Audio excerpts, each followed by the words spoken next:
안녕하세요. 감성 독서 책이 말을 걸다입니다. 여러분 참 많이 바쁘시죠? 그런데 하루가 끝날 때 이런 생각 해보신 적 있으신가요? 오늘도 바쁘게 살았는데 나는 뭘 한 거지? 분명히 뭔가 쉬지 않고 달렸는데 정작 내가 원하는 것에는 한 발짝도 다가가지 못한 것 같은 그런 묘한 공허한 말이죠. 하고 싶은 건 많은데 시간이 없고 시간이 생기면 막상 또 뭐부터 해야 할지 모르겠고 많은 분들이 그렇게 시간에 쫓기면서도 정작 시간을 내 편으로 만드는 법은 모르는 채 살아가고 있는 것 같은데요. 오늘 소개해 드릴 책은요. 최유나 작가님의 마일리지 아워입니다. 저자 최유나 작가님은 베테랑 이혼 전문 변호사이자 직원이 90명에 달하는 법무법인 대표, 두 아들의 엄마, 인스타툰 작가, 그리고 2024년 최고의 화제작 드라마 굿 파트너를 직접 집필한 드라마 작가이기도 한데요. 유퀴즈의 변호사와 드라마 작가로 두 번이나 출연한 이례적인 경력까지 가진 분이십니다. 이쯤 되면 저 사람은 원래 특별한 사람이겠지? 라는 생각이 드실 수도 있어요. 그런데 작가님은 스스로를 이렇게 소개합니다. 몸이 약해서 자주 아팠고 끈기가 없는 게 콤플렉스였고 영어 전공인데 영포자였으며 성적에 맞춰 들어간 지방 로스쿨에서 꼴찌를 해서 며칠 내내 운 적도 있는 사람이라고요.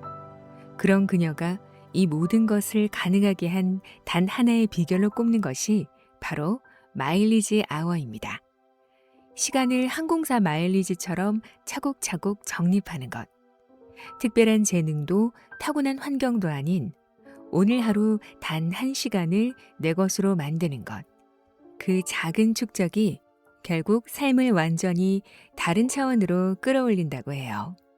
그럼 지금부터 시간을 쌓는 사람에게 인생이 한 번 더 주어진다는 마일리지 아워 책 속의 일부분을 들려드릴게요.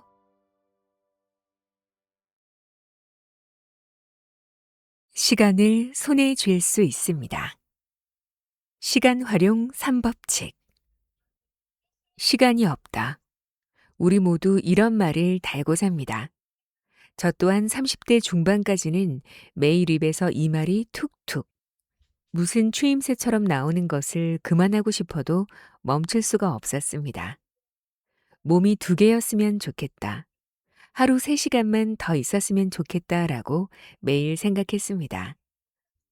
아이가 어려 바쁘게 살 땐 아무도 몰라주는 것 같아 참 서럽기도 했었는데 최근에 제가 가장 많이 받는 질문이 바로 시간 관리 어떻게 하세요?입니다. 유퀴즈에 출연했을 때 유재석 님도 같은 질문을 했습니다. 시간 관계상 시간관리법을 자세히 설명할 수가 없어서 그냥 제 하루를 그대로 말씀드렸는데 MC분들과 제작진분들이 다 깜짝 놀라셨습니다. 오전 9시 아이들 등교와 등원, 10시부터 저녁 7시까지 변호사 일, 8시까지 휴식이나 저녁 식사하기, 8시부터 10시는 아이들과 놀기, 10시부터 자기 전까지 글쓰기. 이게 저의 시간표입니다. 특별할 게 없습니다. 그런데 주변에서 유나야, 넌 24시간을 48시간처럼 사는 것 같아.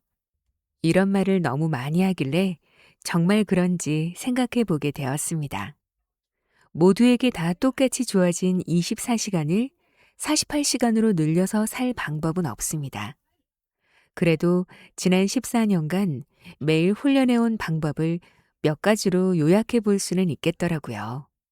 그래서 여기서 한번 공유해 볼까 합니다. 1.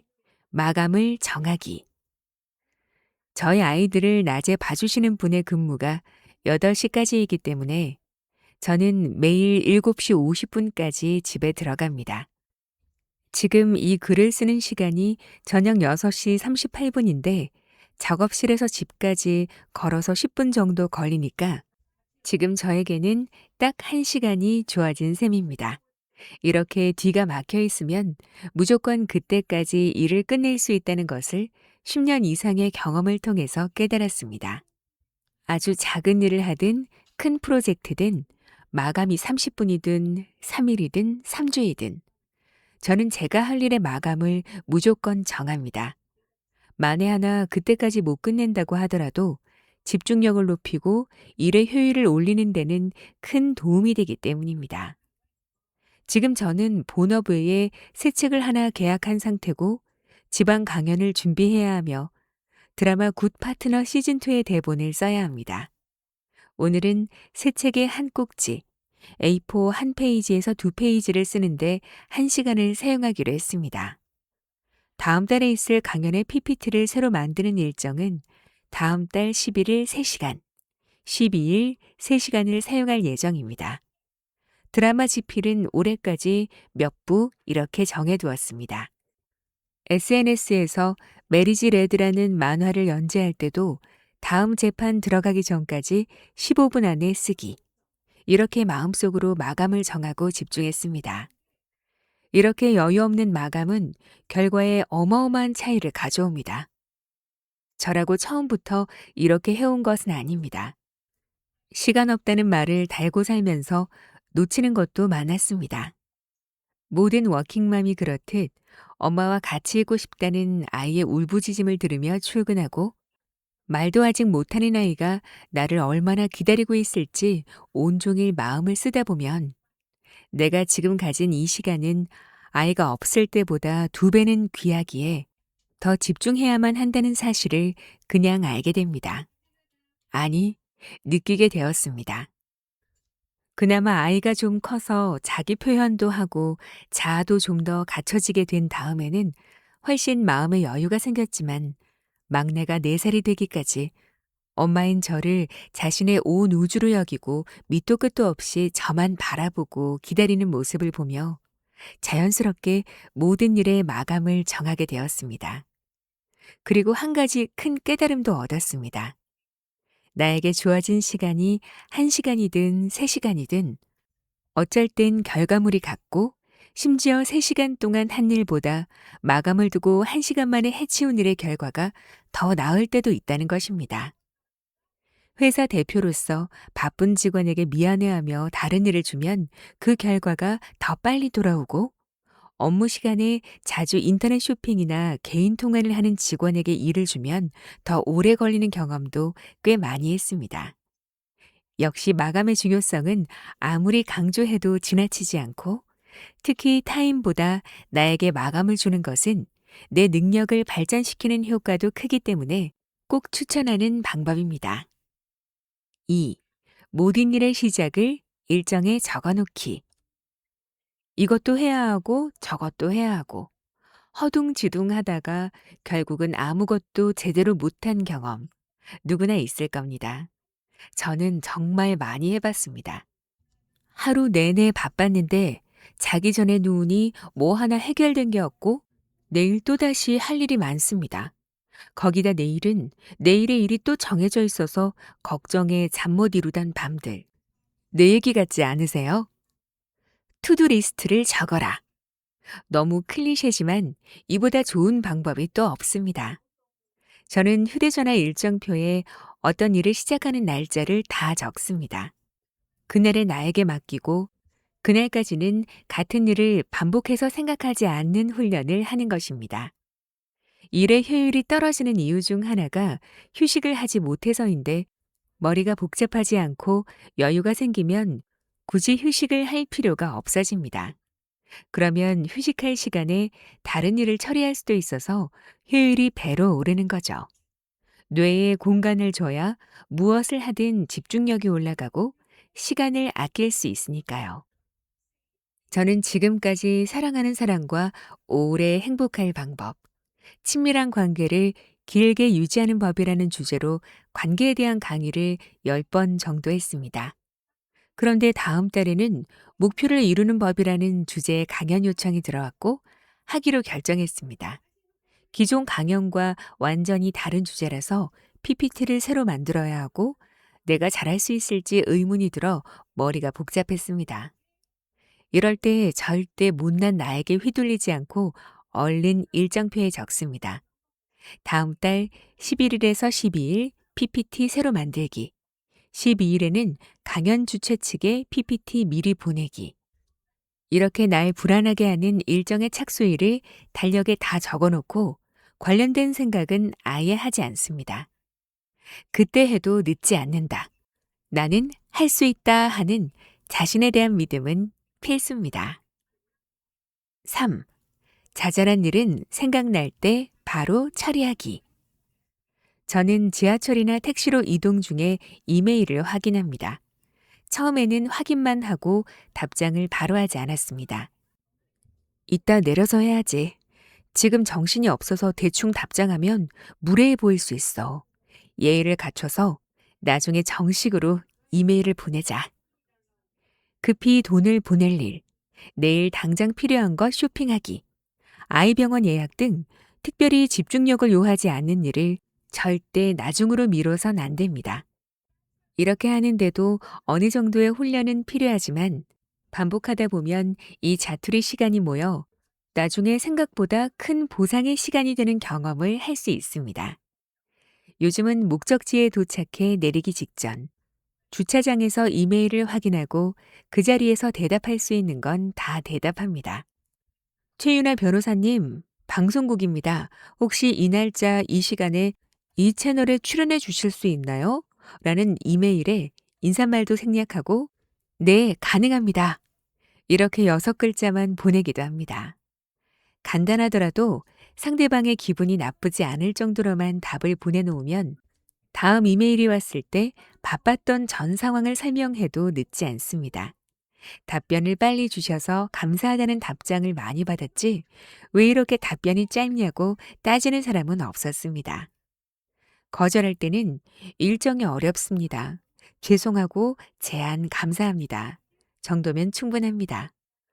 어떤 이메일을 받았을 때는 서론이 너무 길다고 느낄 때도 있습니다. 예의에서 비롯된 것이지만 본론으로 들어가기 전에 서론만 몇 문단이면 읽는 사람이 지칠 수도 있습니다. 내일 주말인데 애들 뭐 먹이지? 라는 생각에 휩싸이면 여러 가지 메뉴가 머리를 지배합니다. 물론 고민도 좋지만 시간이 부족한 사람들은 그럴 필요가 없습니다. 그냥 자주 사용하는 앱을 켜서 이것저것을 주문해버리고 뇌의 공간을 비워줘야 합니다. 주말에 미용실, 치과, 뮤지컬 같은 예약을 한꺼번에 앱으로 예약하고 있기도 합니다. 바쁘게 지내다 보면 예약 2, 3일 전에 중요한 일정이 생기기도 합니다. 그러면 앱에서 취소합니다. 뭘 해야 한다. 언제 하지? 이런 생각에 아까운 시간을 너무 많이 썼습니다. 30대 중후반부터는 쓸데없는 생각을 행동으로 옮겨버리고 머리를 비운 다음 편안해졌습니다. 머리 대신 손가락을 움직이니 머리가 쉴 시간이 생겼고 계속 그렇게 지내다 보니 익숙해져서 이제 제 생각의 체계도 바뀌더라고요. 얼마 전 만난 친구가 최근에 본 책이 얼마나 재밌고 교훈적인지 감상을 이야기했습니다. 그 친구는 얘기를 다 마치고 나서 유나야, 나중에 이 책 진짜 꼭 사서 봐 라고 했는데 제가 이미 주문했다고 하니 깜짝 놀라더라고요. 네가 얘기 시작한 지 3분 만에 주문했어. 네가 그 정도로 재미있었다는 책을 내가 어떻게 안 보겠어? 너무 기대된다. 이 행동을 함으로써 앞으로 일주일간 자주 떠올랐을 그 책 한번 볼까? 얼마나 재밌으면 그렇게까지 얘기했을까? 하는 생각을 안 하게 되었습니다. 시간은 있어도 없고 없어도 없는 것이라는 생각이 듭니다. 너무나 소중하니까요. 인생이 너무 짧고 아까워서 한 시간, 하루, 한 해가 가는 게 슬프다는 생각을 자주 합니다. 같은 시간에 퇴근하는 저를 매일 엄마 왔더? 엄마 왔더? 환호하며 눈물겹게 반겨주던 막내가 어느덧 엄마 벌써 왔어? 소리 먼저 합니다. 하루 종일 엄마만 기다리던 껌딱지 첫째는 초등학교 고학년이 다 되어 제가 출근해도 대박, 진짜 대박! 이라고 친구랑 통화하며 저는 본체만 채 다른 방으로 들어갑니다.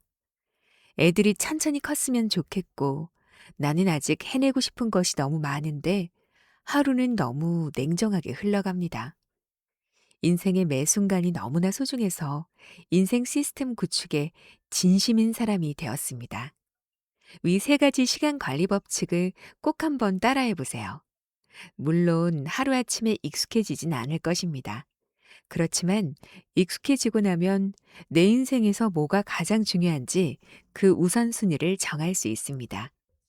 결국 시간 관리의 핵심은 중요하지 않은 것을 중요하지 않게 다룰 수 있는 능력을 키우는 것이기도 합니다. 저는 오늘도 조금 더 커 있을 아이들을 만나러 이제 퇴근해 보겠습니다. 인생을 바꾸는 소소하지만 확실한 방법. 마일리지 아워. 하루 20분이 모여서 인생 관리, 시간 관리나 삶의 노하우에 관한 책을 써달라는 제안을 수많은 출판사로부터 받았습니다. 30대까지는 내가 어떻게 감히라는 생각에 거절했고, 그나마 가장 잘 아는 분야인 이별에 관한 책만 2권 출간했습니다. 우리 이만 헤어져요. 혼자와 함께 사이. 둘 다 이별에 대한 책입니다. 그런데 40이 넘어 30대에 열심히 해온 것들의 성과를 보고 나니 할 말이 조금 생겼습니다. 오랜 시간 낚시터에 앉아 낚시하던 사람이 고기를 낚으면 갑자기 말이 많아지는 그런 걸까요? 내가 원하는 방향으로 살기 위한 나만의 방법이 틀리지 않다는 확신이 나름대로는 있었지만 틀리지 않다와 맞다는 다른 것이기 때문에 그래도 이 방법이 꽤 맞더라, 효과가 있더라 하고 스스로 받아들이는 순간이 왔을 때 글을 쓰고 싶었던 것 같습니다. 이제는 나름 검증된 이 방법을 모두에게 알려주고 싶다는 생각이 듭니다. 저는 이 방법을 마일리지 아워라고 부릅니다. 30대 초반 워킹맘이 되어 한창 몸과 마음이 고될 때, 당장은 아니라도 언젠간 꼭 뉴욕에 가고 싶어서 지금부터 항공사 마일리지를 모아야겠다라는 생각을 한 적이 있습니다. 그리고 이 생각은 내가 태평양을 넘기 위해 조금씩 항공사 마일리지를 모으는 것처럼 하루에 1시간이라도 오랫동안 모으면 나중에 내 인생에서도 작은 강 하나 정도는 건널 시간은 모을 수 있지 않을까 하는 생각으로 이어졌습니다. 처음 마일리지 생각은 2017년에 했는데 미루고 미루다 2018년 8월의 어느 날 글쓰기를 시작했습니다. 노트북에만 글을 쓴다면 어떤지 조금 하다 멈출 것 같아서 일을 하며 느끼는 소회를 만화로 만들어 보자는 목표도 세웠습니다. 휴식할 시간도 모자랄 시기라 하루 1시간을 채우기도 쉽지 않아 우선 하루 20분이라도 써보자는 마음으로 시작했습니다.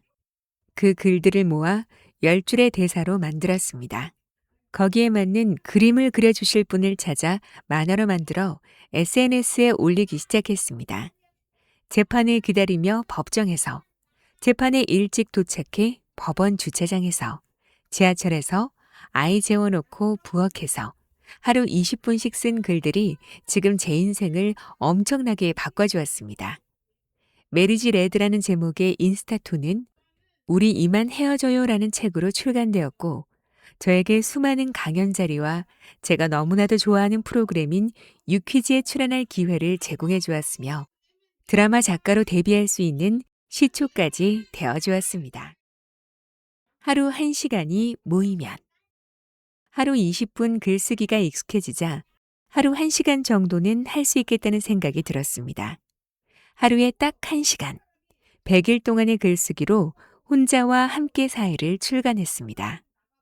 어떻게 하면 책을 낼 수 있는지 물으시는 분이 정말 많은데 정말 하루에 1시간씩 100일이면 가능하다고 꼭 말씀드리고 싶습니다.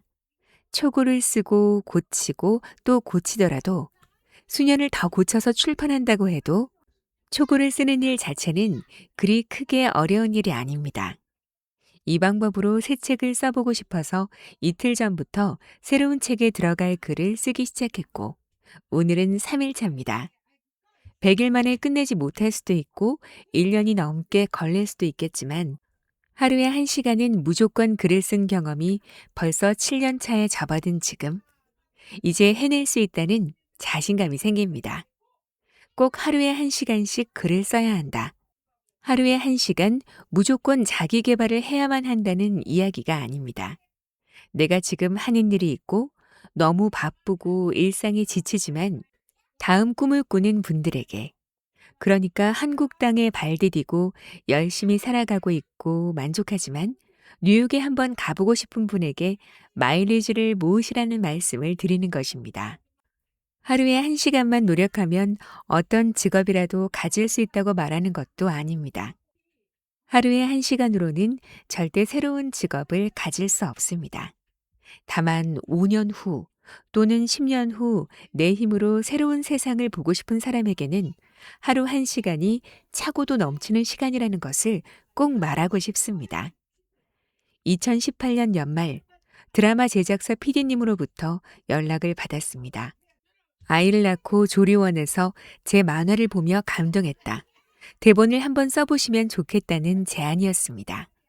저 또한 그 제안에 큰 감동을 받았습니다. 워킹맘으로 자존감은 바닥을 치고 너무 힘들 때 그저 새로운 세상을 꿈꾸며 글을 썼기 때문입니다. 그날부터는 하루 1시간씩 대본을 썼습니다.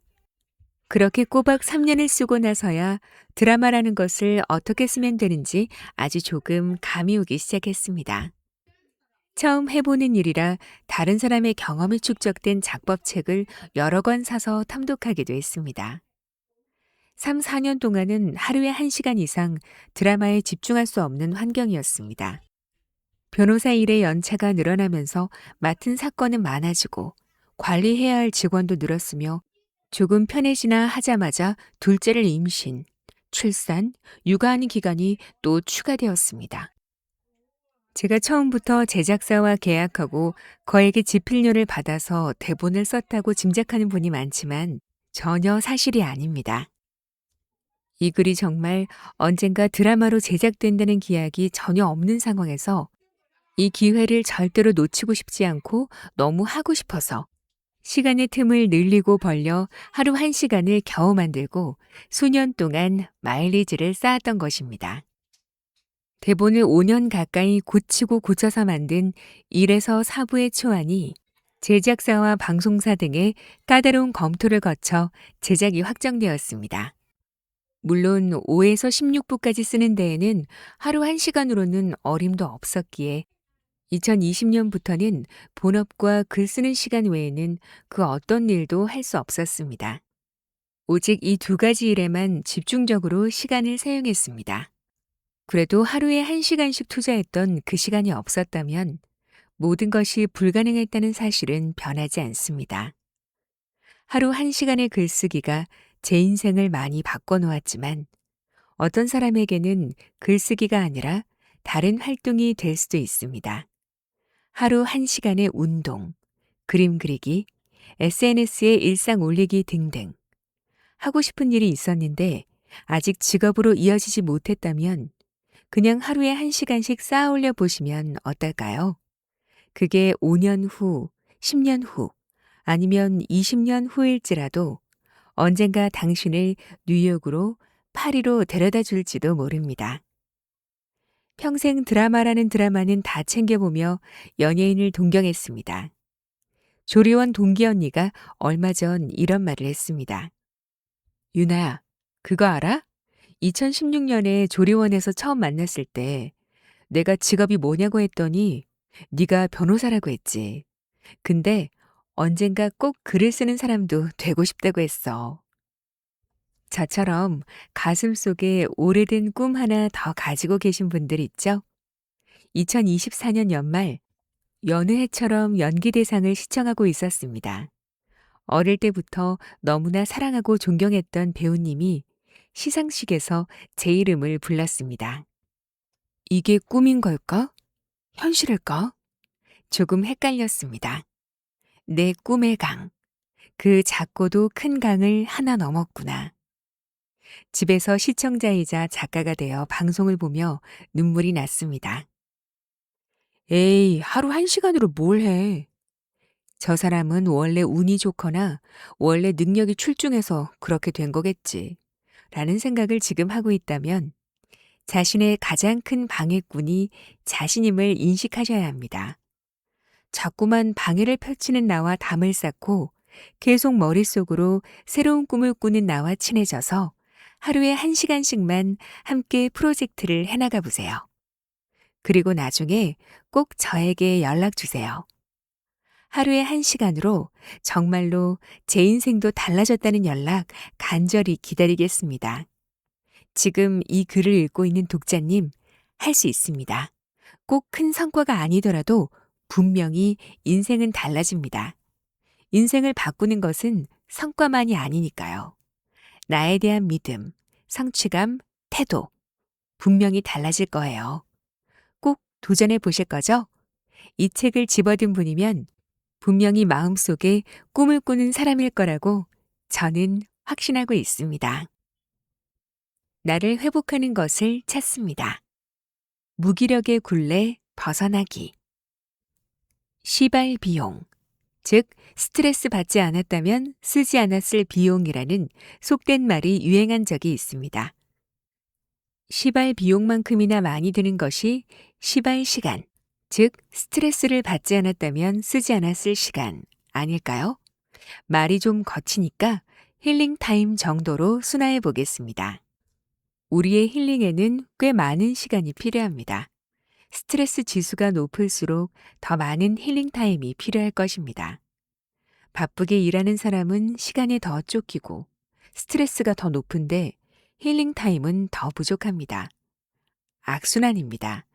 혹시 바쁘게 일하면서도 힐링 타임을 덜 필요로 하게 되고 짧고 효율적으로 몸과 마음을 회복할 방법이 있을까요?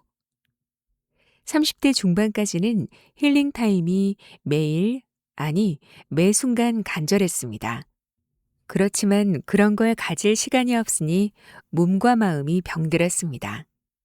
어느 순간 인터넷 검색창에 정신의학과 상담, 우울감 등의 단어들을 검색하고 있었고, 몸은 고콜레스테롤, 고혈당, 잦은 잔병 치레 등으로 경고 신호를 보냈습니다. 몸과 마음이 지치면 왜 사는지, 뭘 위해 사는지에 대한 희망이 흐려지고 무기력해집니다. 무기력해지면 일의 효율이 떨어져서 같은 일에 더 많은 시간이 더 필요하고 쉴 시간은 더 없어지는 굴레에 빠집니다. 현대인이라면 누구나 이런 굴레에 빠져봤을 것이라고 장담합니다. 왜 이렇게 시간이 없을까? 몸이 2개였으면 좋겠다. 이런 생각을 달고 살던 중 2번째 임신을 했는데 아이를 담을 만한 건강한 몸이 아니었는지 유산을 경험했습니다. 1년 후 3번째 임신을 하게 되어 또 다른 희망과 행복이 찾아왔지만 책임과 의무도 추가되었습니다. 체력은 바닥인데 아이는 2. 맡은 일은 점점 늘고 있어서 참 쉽지 않은 나날들이었습니다. 아직 미혼인 친구들은 퇴근하면 고기에 술도 한잔하던데 나만 왜 이렇게 바쁘고 힘든 걸까 하는 부정적인 생각들에 잠식되고 점점 세상에서 고립되는 느낌이었는데 그 감정을 누구와 나누거나 어디에 표출하지 못하니 쌓여만 갔습니다. TV에서 일 끝나고 한잔하는 사람들을 보면 가슴속에서 못난 분노가 치밀기도 했습니다. 나만 빼고 다 행복해 보이는 경험 다들 해보셨을 것입니다. 누구에게나 인생에 그런 시절은 있으니까요. 이러다가 큰일 나겠다. 취미를 갖든 친구를 만나든 어딘가에는 풀어야 할 텐데. 이런 생각을 몇 년간 담고 다니면서도 당장 눈앞의 일들 때문에 실행하지 못했습니다. 그러다 어느 날 약자인 아이들에게 화를 내는 부끄러운 저 자신을 보게 되었습니다. 나만 믿고 세상에 태어난 아이들인데 이건 정말 아니다. 자각이 들면서 그때부터 짧게라도 시간이 날 때마다 힐링 타임을 챙겨야겠다는 경각심이 들었습니다. 당신의 슈필라움은 어디인가요? 좋아하는 친구를 만나 고기도 먹고 술도 마시고 대화를 하면 가장 좋겠지만 그걸 지속 가능하게 할 수 없는 상황이라 가장 효율적으로 나를 회복하기 위해서는 뭘 해야 할지 계속 생각하게 되었습니다. 그건 내가 찾아내야만 하는 일이었습니다. 비 오는 날 카페에서 따뜻한 아메리카노 마시기. 코인 노래방에서 누구의 눈치도 보지 않고 10곡 부르기. 아무도 없고 아무 소리도 들리지 않는 곳에서 밥 시켜 먹기. 지방으로 재판 가는 차 안에서 큰 소리로 노래 부르기. 좋아하는 사람들과 통화하기. 하루에 30분 이상 글쓰기. 꼭 친구를 만나고 취미를 가져야만 힐링할 수 있는 건 아닐 거야 하며 할 수 있는 걸 챙겨서 해보았습니다. 이렇게 하면서 점점 혼자만의 공간이 필요하다는 생각이 들었습니다. 나에게는 저속 충전기 말고 급속 충전기가 필요해 하는 생각에 저만의 효율적인 급속 충전기를 만들기로 했습니다. 사무실의 탕비실로 쓰이던 아주 작은 공간, 사람 한 명 겨우 누울 수 있을 정도의 공간이 있었습니다. 딱히 아무도 쓰지 않는 버려진 공간이었는데 이 공간에 작은 문을 만들고 안에 책상과 소파 침대를 놓았습니다. 상담과 상담 사이에 10분, 의뢰인이 예상보다 빨리 가셔서 생긴 30분, 재판이 미뤄져서 갑자기 생긴 2시간. 이럴 때마다 언제든 쏙 숨어서 좋아하는 음악을 듣고 좋아하는 커피와 차를 마시고 짧은 독서를 했습니다. 집에는 베란다에 이런 공간을 만들었습니다. 나만의 공간이 주는 효과는 기대 이상이었습니다. 너무 피곤해서 20분 쪽잠을 잤는데 다시 아침이 온 것 같은 느낌. 그 느낌을 매일 가지는 것이 가능해졌습니다. 내가 좋아하는 것으로 빠르게 회복하는 극도의 효율성에 더 만족감이 컸고 지속 가능하고 매일 할 수 있어서 누적 효과는 더 컸습니다. 내가 쉬지 못하고 있다는 생각, 고갈되고 있다는 생각이 쌓이고 쌓여 갑자기 하던 일을 다 내려놓고 누군가에게 화를 내거나 과음하는 것보다 훨씬 더 효과가 컸습니다. 시간이 지나 어느 뇌과학자의 인터뷰를 보고 과학적 이유를 알게 되었습니다. 도파민이 아닌 세로토닌을 채웠기 때문에 몸과 마음의 회복에 더 효과적이었던 것입니다. 도파민으로 힐링하는 것은 결국 힐링보다는 쾌락에 가깝기 때문에 결국 또 다른 스트레스를 가지고 온다는 말을 들으니 더 이해할 수 있었습니다. 일 끝나고 고기를 먹거나 맥주를 한 잔 마시는 게 그렇게 부러웠던 저는 물론 여전히 항상 하고 싶고 가끔 하지만 이제 더 이상 그것이 지속 가능하고 효율적인 힐링 타임이라고 생각하지 않기 때문에 너무 연연하지 않으려 노력합니다.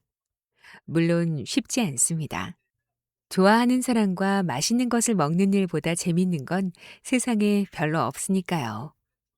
스트레스가 쌓이지 않도록 매일 조금씩 풀어내려고 하는 습관이 내 일상을 잘 지켜내고 내가 원하는 것을 해낼 수 있는 방향으로 안내한다는 믿음이 생겼다는 것은 크나큰 수확입니다.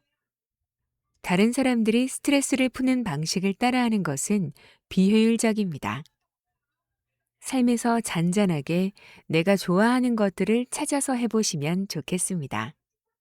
그럼 시발 시간이 줄어들고 그만큼의 시간은 내 것이 됩니다. 저는 탕비실을 개조한 공간을 독일어로 놀이방인 슈필라움이라고 칭합니다. 슈필라움이 좋아서 열심히 힐링하고 또 열심히 일하고 성과가 생기면 슈필라움을 확장했습니다. 40대에 접어든 지금은 경제 상황이 나아져서 작은 오피스텔을 슈필라움으로 쓰고 있습니다. 비용은 전혀 아깝지 않습니다. 지금 제 환경과 삶의 구조에서 이 방법이 가장 시발 비용이 적게 든다는 것을 이제는 완전히 알기 때문입니다. 선순환 구조를 만듭니다. 내 환경에 맞는 구조 만들기. 20, 30대 때는 내 의지와 생각만 있으면 무엇이든 할 수 있다고 믿었습니다. 그런데 40대가 된 지금은 내가 처한 환경과 입장에 따라서 의지와 생각이 바뀌기도 한다는 것을 알게 되었습니다. 아이를 키우며 시간에 대한 결핍이 생기고 효율성을 절박하게 찾게 됐고 기혼자이다 보니 배우자의 상황이나 삶의 방식에 저의 상황이 바뀌기도 했습니다. 회사를 차리니 직원들에게 매달 월급을 지급해야 하기 때문에 무조건 광고에 의존하기보다는 저라는 사람의 외연을 더 확장하고 브랜딩하여 회사를 알려야겠다는 의지와 생각이 커졌고, 그러다 보니 정말이지 저는 예전과 많이 다른 사람이 되어 있었습니다. 언제부턴가는 내가 이런 생각을 한다고? 이게 내가 맞나? 싶을 정도로 제가 많이 바뀌어 있다는 걸 스스로 느끼게 되었습니다. 내 생각과 의지를 바꾸려고 그냥 노력하는 것은 절대 쉽지 않습니다. 사람은 환경을 바꾸지 않으면 생각을 잘 바꾸지 않는 존재입니다. 그렇다면 내 의지와 생각을 다잡고 내가 원하는 방향으로의 삶을 향해 나아가기 위해선 어떻게 해야 할까요? 상황을 마음대로 세팅하고 바꿀 수 있는 사람은 많지 않습니다. 하는 일, 다니는 회사, 함께 사는 가족, 다양한 환경을 갑자기 확 바꿔버리는 것은 불가능에 가깝기 때문입니다. 바꾸기 어려운 환경에서 유일하게 할 수 있는 것은 모든 상황이 선순환하도록 만드는 것입니다. 피할 수 없으면 즐겨라의 다른 버전 같기도 한데, 지금 말씀드리는 선순환은 물리적인 시간의 활용까지 포함하는 말입니다. 저는 서울의 주사무소, 인천의 분사무소를 운영하고 있습니다. 10년간 인천에 거주하면서 서울과 인천을 출퇴근했습니다. 차가 막히면 편도로 1시간 40분이 걸려서 하루 운전 시간이 3시간을 넘었습니다. 차에 있는 시간이 처음에는 버려지는 시간이라고 느꼈습니다. 이 시간을 활용하지 않으면 인생의 8분의 1, 24시간 중에 3시간이 날아간다는 두려움에서 차에서 3가지 루틴을 반복하게 됩니다. 영어 듣기, 클래식 듣기, 오디오북 독서가 바로 그 3가지입니다. 마음을 바꾸니 운전하는 시간이 더 이상 힘들지 않았습니다. 오디오북을 들으면서 베스트셀러 작가가 되고 싶다는 생각을 키웠고, 영어를 듣고 따라하며 영어 열등감을 조금씩 회복했으며, 클래식을 듣는 것이 저에게 무척 힐링이라는 사실도 알게 되었습니다. 왜 이렇게 밀려? 언제 도착해? 짜증나. 하며 불평불만을 하는 대신 이 시간을 잘 활용하니 차에서 내릴 쯤엔 명상한 것처럼 개운한 느낌까지 들었습니다. 최근에는 서울 사무실 근처로 이사를 하게 되었는데 출퇴근이 15분 안팎이라 훨씬 효율적이지만 종종 그때가 그립기까지 합니다. 그 시간을 충분히 즐겼으니까요. 자동 시간 설정. 서울로 이사 온 후 둘째 어린이집에 대기를 걸어놨는데 한참 깜깜무소식이었습니다. 일단 자리가 있는 어린이집에 등록을 했는데 버스가 없어서 저나 남편이 중간에 아이 하원을 해야만 했습니다. 주에 2~3번. 일을 하다 중간에 제 차로 아이를 집에 데려다주고 다시 사무실에 복귀해야 했습니다. 처음 몇 달은 스트레스를 받았습니다. 잠깐이겠지 생각했지만 아파트 어린이집 대기번호는 줄지 않았습니다. 그런데 내가 통제할 수 없는 부분을 자꾸 확인하고 스트레스 받는 것은 저에게 득이 될 것이 하나도 없었기에 선순환을 시키기 위해 다시 선순환 회로를 돌려보았습니다. 어린이집 근처에 발레 학원이 있던데 등록해서 운동 동선을 줄여볼까? 사무실에서 어린이집 가는 길에 있는 식당에서 먹으면 점심시간이 줄어들까? 그래서 아이 하원 시간인 4시 이전에 상담을 몰아서 잡아놓고 상담을 다 마치면 하원 후 집 근처에서 5시부터 8시까지 재택근무를 하는 동선을 만들었습니다. 이렇게 업무 환경을 바꾸었더니 심지어 일의 효율이 올라갔습니다. 4시까지 끝내야 해 하는 생각에 버리는 시간이 거의 없었습니다. 자동으로 마감 시간이 생긴 것이죠. 이렇게 2년을 보내고 최근 아파트 어린이집 대기가 끝나 옮겼더니 오히려 마감 시간 개념이 없어지면서 일의 능률이 떨어진 느낌입니다. 하루에 상담을 9건까지 해봤습니다. 많이 찾아주시는 것은 너무 기쁜 일이지만 하루 9시간을 상담에 사용하고 나면 우울감이 올라왔습니다. 단순한 번아웃이 아니라 힘든 일을 겪는 사람들의 감정이 전이되는 우울감이었습니다. 글을 쓰며 감정을 쏟아내고 이야기 속의 캐릭터를 창조해 타인의 입장을 이해하려고 노력해서 그런 우울감을 극복할 수 있었습니다. 쌓인 감정을 글로 푸는 것은 제가 스스로에게 항상 칭찬해주는 참 잘한 선순환 만들기입니다. 꼭 글이 아니더라도 자신이 좋아하는 예술로 풀어보세요. 혼자 사는 세상이 아니기에 내가 원하는 대로 상황을 다 조정할 수 있는 사람은 세상에 단 한 명도 없습니다. 이것만 아니었다면 내가 더 잘할 수 있는데 라는 생각 대신 어떻게 하면 이걸 더 나은 방향으로 만들 수 있을까? 라고 생각해 본다면 불편이 힐링이 되고 위기가 기회가 되고 고통이 발전의 씨앗이 될 수도 있습니다. 모든 것은 우리가 어떻게 생각하는 것이냐에 완전히 달려 있다는 것. 이 단순한 진리만 잊지 않는다면 작든 크든 우리 인생의 단기적, 장기적 선순환 구조를 만들어낼 수 있습니다. 단순화와 자동화, 상황 세팅의 중요성. 무언가를 이루고 싶은 사람에게는 인생 관리를 위한 마인드가 가장 중요합니다. 그러나 마인드는 결국 상황과 구조에서 나옵니다. 그래서 불필요한 스트레스를 없애고 시간을 벌기 위해서는 내 상황을 단순화하고 자동화하는 과정이 필요합니다. 상황을 세팅하는 것에 따라 내 마인드가 어떻게 달라지는지, 또 달라진 마인드로 인해 실질적으로 내 삶이 어떤 방향으로 자리 잡는지 저의 경험을 나누고자 합니다. 아이가 생기니 해야 할 일이 기하급수적으로 늘었습니다. 당신은 새벽 배송이 없어서 아이가 먹을 것을 매일 사야 했고, 식단을 짜서 아이를 봐주시는 분께 말씀드려야 했고, 퇴근 후 음식물 쓰레기를 정리하고 정해진 분리수거일에 분리수거를 해야 했습니다. 계절마다 아이 옷을 정리하고 청소기나 밥솥이 고장나서 서비스 센터에 다녀오면 서너 시간이 흘렀습니다. 어린이집 상담을 다녀오면 하루가 다 가고 그걸 메꾸기 위해 또 남은 시간에 쫓겨야 했습니다. 예측할 수 없는 일들, 순간순간의 변수가 계속 추가되니 중요한 일을 잊거나 작은 일에도 스트레스를 받고 그 스트레스를 풀기 위해 또 시간이 필요한 악순환을 반복했습니다.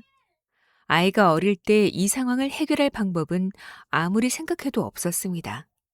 굳이 해결한다면 살림을 위해 상주하는 사람이 있어야 하는데 비용도 무시할 수 없을 뿐더러 가족이 아닌 누군가와 함께 산다는 것은 쉬운 일이 아니었습니다. 꼭 아이를 키우는 사람에게 국한된 이야기는 아닐 것입니다. 우리는 모두 사람들과 관계를 맺고 책임을 맡으며 살아가고 있기 때문에 예측할 수 없이 시간을 보내는 경우가 허다합니다. 이런 상황에서 내가 지금 꼭 해야 하는 일을 어떻게든 지켜나가기 위한 유일한 방법은 가장 중요하다고 판단하는 것들 외에 모든 것을 자동화, 단순화해 나가는 것뿐이라는 것을 경험을 통해 알게 되었습니다.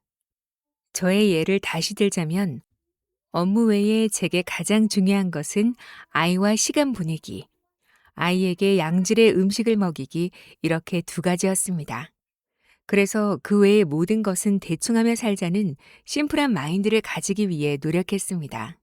모든 것을 다 잘하려고 하면 가장 중요한 변호사나 엄마의 역할 중 하나는 완전히 망쳐버릴 것 같았으니까요. 치마, 블라우스, 원피스, 하이힐을 좋아하던 패션에 일단 큰 변화를 주었습니다. 매일 맞춰 입고 드라이하고 관리할 시간과 에너지도 없었기 때문입니다. 검은색 슬랙스를 여러 개 사서 하의는 무조건 계절별로 얇고 두꺼운 소재를 바꿔가며 슬랙스를 입고 위에는 구김이 가지 않는 소재의 셔츠를 돌려 입었습니다. 신발은 통굽 구두, 운동화 딱 두 가지를 돌려 신습니다. 이렇게 10년 이상을 살았습니다. 패션을 포기하라는 얘기가 아닙니다. 크게 신경 쓰지 않아도 단정해 보이는 옷이 검은 슬랙스와 셔츠, 구김이 안 가는 블라우스라서 선택한 것입니다. 옷을 대부분 블랙, 베이지, 네이비만 사다 보니 색깔을 맞춰 입는 것도 단순해졌습니다. 아침에 무슨 옷을 입을까 고민하는 시간도 줄어들었습니다. 이렇게 입고 다니고부터 오히려 주변으로부터 더 멋있어졌다는 평을 듣기도 했습니다. 재활용 쓰레기가 쌓여 지저분해도 주 1회만 갖다 버렸습니다. 매일 정리하던 장난감을 며칠씩 못 본 척 하는 데에는 몇 년이 걸렸습니다. 이제는 우유, 달걀, 과일 등은 정기 배송으로 받아봅니다. 남으면 남는 대로, 부족하면 부족한 대로 신경을 쓰지 않고 살다 보니 장점이 더 많습니다. 두부가 남으면 다음날 아침에 두부를 구워 먹으면 되고, 두부가 부족하면 다음 정기 배송이 올 때까지 안 먹으면 됩니다. 경제적 여유가 생긴 다음에는 정기 방문 세차도 맡깁니다. 자는 동안 누군가 세차를 해놓고 간다는 것이 너무나 편했습니다. 가끔 결과가 만족스럽지 못해도 이 정도면 됐지 하고 신경을 꺼버리면 되는 것이었습니다. 아이의 식단을 짜는 것을 그만두고 알아서 해주세요. 단백질만 들어가면 되죠 뭐. 항상 감사드립니다. 라고 말씀드렸습니다. 나중엔 자동화에 너무 몰입하여 비닐봉지를 묶어주는 기능이 있는 쓰레기통을 사고 코로나 때는 핸드워시 자동 디스펜서를 사기에 이르렀습니다. 누구도 완벽할 수 없다. 위의 일들이 사소하다고 생각했습니다. 그냥 하면 되지 뭐, 이까짓 거. 나는 엄마니까 하면서요. 그렇지만 이 사소한 것들은 쌓이면 절대 사소하지 않습니다. 우선순위 외에는 전부 신경을 끄고 만족스럽지 않아도 어쩔 수 없다는 마음으로 삶을 단순화하다 보니 이제는 그것이 익숙해져서 실제로 꽤나 쿨한 사람이 되었습니다. 제가 쿨해지니 아이도 쿨해졌습니다. 몇 년 전 첫째의 초등학교 입학식에 꽃다발을 가져가지 못했습니다. 엄마만 꽃다발 안 가지고 왔네. 라는 아이의 말에 예전이라면 미안해, 신경 쓸 일이 많아서 깜빡했어. 다음부터는 꼭 챙길게 라고 말했을 것이고 아이도 저의 미안함을 느끼고 어쩌면 엄마는 날 우선순위에 두지 않는 사람이라고 인식했을 것입니다.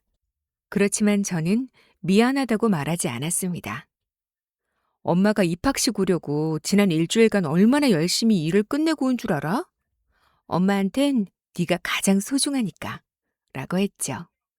미안하다는 말보다는 일보다 무엇보다 네가 가장 우선이야 라는 말을 아이는 듣고 싶었을 테니까요. 머릿속에 자동화, 단순화 이 두 가지 키워드를 지난 10년간 되뇌며 살다 보니 정말이지 제가 변하는 것 같습니다. 특별히 화날 일도 짜증날 일도 없어진달까요? 하는 일도 없이 바쁜 것 같다는 생각이 드신다고요? 하는 일이 너무 많아서 그렇습니다. 그러니 다 잘하려는 노력, 꼼꼼하게 모든 것을 챙기라는 마음을 내려놓고 가장 중요한 것이 무엇인지 한 3가지 정도만 추려보면 어떨까요? 그것만 잘하면 어떨까요? 나머지는 될 대로 되라는 식이면 충분합니다.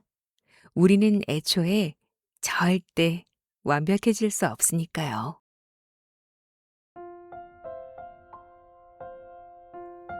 오늘 들려드린 마일리지 아워 어떠셨나요? 저는 작가님이 마일리지 아워라는 개념을 떠올리게 된 계기가 정말 마음에 들었는데요. 항공사 마일리지를 모으는 것처럼 하루에 단 1시간이라도 오랫동안 차곡차곡 모으면 나중에 내 인생에서 작은 강 하나 정도는 건널 시간을 모을 수 있지 않을까 하는 생각에서 출발했다고 해요. 인생을 통째로 바꾸겠다거나 단번에 성공하겠다는 게 아니라 그냥 내 앞에 놓인 강 하나를 건널 만큼의 시간을 모으는 것. 그 소박하고도 단단한 마음이 결국 지금의 작가님을 만들었다는 게 왠지 모르게 저는 참 오래 마음에 남더라고요. 그 외에도 책 곳곳에 삶 전체를 단순화 자동화시키면서 자투리 시간을 찾아내고 남들보다 몇 배 더 많은 일을 해내는 작가님을 보면서 저도 많이 배우고 또 자극도 많이 되더라고요. 여러분도 이 책을 통해서요. 오늘의 한 시간을 가볍게 여기지 않고 조금씩 쌓아가다 보면 어느 날 문득 내가 건너고 싶었던 강을 이미 건너온 나를 발견하게 되실 겁니다. 평범한 사람이 직접 증명해낸 시간 적립의 기술. 마일리지 아워는 지금 이 순간에도 나는 왜 이것밖에 안 될까? 스스로를 다그치고 있는 모든 분들께 따뜻하면서도 실질적인 용기를 건네줄 겁니다.